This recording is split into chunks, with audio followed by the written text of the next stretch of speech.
Hello guys, welcome back. This is the third video of Databricks series. In the first video, I explained what is Databricks. Normally, introduction to Databricks. Second one was Databricks UI walkthrough. And now let's go and create the cluster. What is a cluster? Let's say that you are completely new and you don't know what is cluster. Cluster means how much resources you want to allocate to your task, and you can customize the resources of task anytime. One task can have different compute resource than another task. So what do you need to go to Databricks website to set of computation resources and configurations on which you run?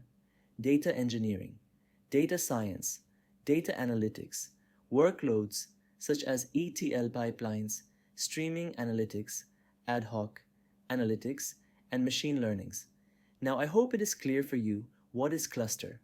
Right, without cluster, we cannot do anything in Databricks. You can go here and say create compute. If we click this, it will take us to this UI where it says new compute. You can give the name of the cluster, which can be anything. I am using my name for the compute name. We can choose the Databricks version. As you can see, we have multiple versions available in the list. At first, we need to check we have two menu standard and ML, which we can choose as per our requirement. Currently, we only need standard, and let's choose latest version of this. Please avoid using beta versions because it can have some issues. As you can see, in instance Databricks is suggesting available resources, which we can use, and it will be available for 2 hours if we are not working on the cluster. After 2 hours, it will be down automatically. If we need to restart the cluster again, then we can restart it. As soon as you are working on cluster, then it will stay with you and will work fine.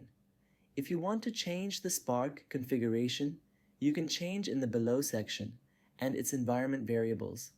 Now you can click on Create Compute. It will create our new cluster, which we can use into our notebooks. And cluster will be running by default. If you want to stop clutter or want to delete the cluster, you can also delete it. You can also click on Compute link from left menu, which will take you on cluster page, where you can see our newly created cluster, which is in the starting state and will start in a while. You can also stop and delete this cluster from this UI also. If you have many clusters, these will also be available in this UI, and you can manage these clusters from here. This is how we create cluster in Databricks. Please subscribe for more videos. We have many videos in pipeline.